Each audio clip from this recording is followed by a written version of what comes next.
Hello everyone, welcome back to my channel Study and Craft with Pooja. Today I am sharing with you an essay on environmental pollution. Then let's start the class. Environmental pollution is a burning problem of the a modern age. A growing consequences about the problem is now manifest. The danger of environmental pollution is now perceived by all the nations, developed and developing. It is the direct result of the industrial development, technological progress, and nuclear wars. Environmental pollution may be described as the unfavorable alternation of our surroundings. It takes place through changes in energy patterns, radiation levels, chemical and physical constitutions, and abundance of organisms. It includes release of materials into atmosphere which make the air unsuitable for breathing, harm the quality of water and soil, and damage the health of plants, animals, and human beings. In the modern age, science and technology have registered important innovations and developments. Factories have grown up, gas is used in everything. There are other inevitable corollaries. Environment is polluted. Environment includes air, atmosphere, water, land, sound. Every aspect of the environment is being poisoned in this modern industrialized society. Different natural elements foster and develop life, but if these elements are polluted, they poison and damage life. Nature creates ecosystem but may disturb the ecological balance by cutting off forests, poisoning air and water, and causing sound. In the first place, there is air pollution because of smoke, gas, dirt, moisture, unsteady temperature, and so on. Smoke from the chimneys of factories, exhaust emissions from automobiles, dirt and dust, and garbage pollute the air. Nature is being continually poisoned and made ugly by the lightning smudge of foundry smoke.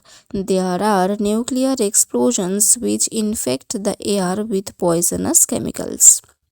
Water is polluted by the increasing discharge of industrial effluents, sewage disposal, oil discharges from ship and machine controlled boats. Excessive use of fertilizers like insecticides, herbicides used for the protection of crops contaminate the soil and damage agricultural production. Nuclear waste, mineral discharges, and radioactive dust also pollute the atmosphere and air. The noise and bustle of industrial towns, loudspeakers, motor vehicles, trains, aircrafts, processions, and rallies cause noise as a pollutant. Noise need not just lead to deafness. Research has shown that noise pollution can cause ulcers, abortions, cardiovascular diseases, hypertension, and congenital defects. Air pollution contribute to the development of chronic respiratory diseases. Those living near smelters and refineries often face increased cancer risks because of the toxic substances coming out of smokestacks. The presence in water of micropollutants, toxic chemicals and metals, and of disease causing microorganisms has increased over the years. Thermal pollution of waterways is also causing increasing concern. Contamination of waterways from diffuse sources, runoff from farmlands, and from urban areas, which often carry oil, metals, and other pollutants, is on the increase in most countries.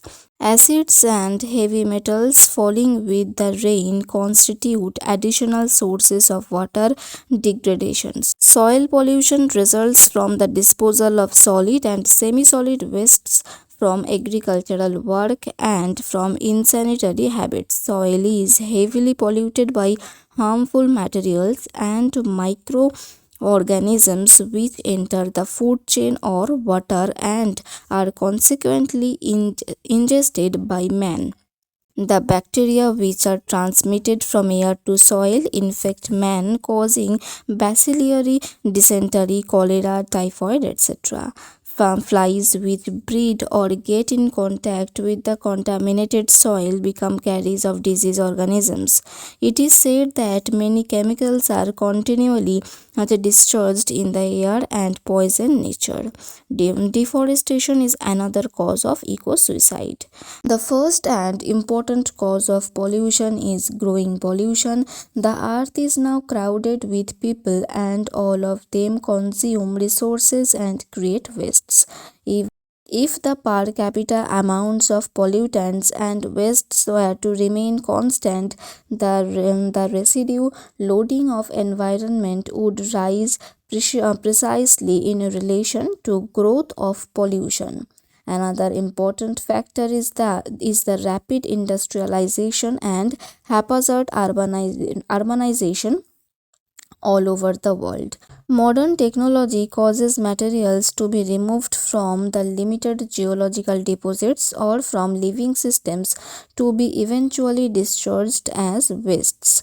Not only do these wastes act as pollutants of the natural cycle, but they also alter the composition of the atmosphere and disturb the balance of solar radiation.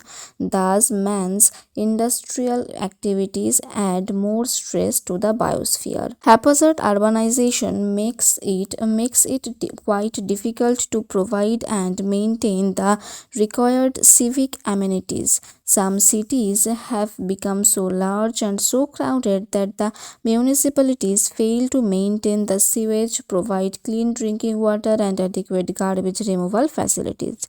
Environmental pollution has to be checked. It does not mean that industrialization would stop and the use of science and technology would be suspended. On the contrary, science and technology could be applied for checking the pollution of air, water, and atmosphere. The advanced countries have taken a number of measures for the controlling pollution. London, Paris, the RAR use smokeless fuel. In India, the government is alive to the problem and has taken steps to control pollution. The Ganga Water Action Plan seeks to check the pollution of water. Unhygienic use of tanks, ponds, and lakes has to be stopped. Measures are being taken to stop gas leakage through innovative technological devices and anti-pollution equipment. Garbage clearance, silt trapping, and soil conservation are other steps in this direction. Afforestation is given priority and irresponsible cutting of trees is prohibited. Plant life and animal life are being given security and comforts. Ecological balance is important for environmental security and sanctity. Smoke and dirt of industrial towns are to be diverted through suitable anti-pollutant devices. Noise from electric horns of automobiles and reckless use of loudspeakers has to be checked or minimized. The United Nations Environmental Programme is sponsoring 5th June of every year as the World Environmental Day to evolve fruitful programs for international cooperation. The summit conference in Copenhagen has discussed measures to control emissions, and the developed nations have to take greater responsibility in the matter. It is people's awareness and nations' efforts that can check the environmental degradation. Environment must be made clear and free so that man, plants, and animals can live with good health and sound mind. So here it ends. If you like the class, then please like, comment, share this video with your friends, and those who have not subscribed yet, please subscribe. And if you want the PDF of this essay, then you can join to our Telegram channel. Link in the description box. I will share this PDF there. So that's it for today. Thank you.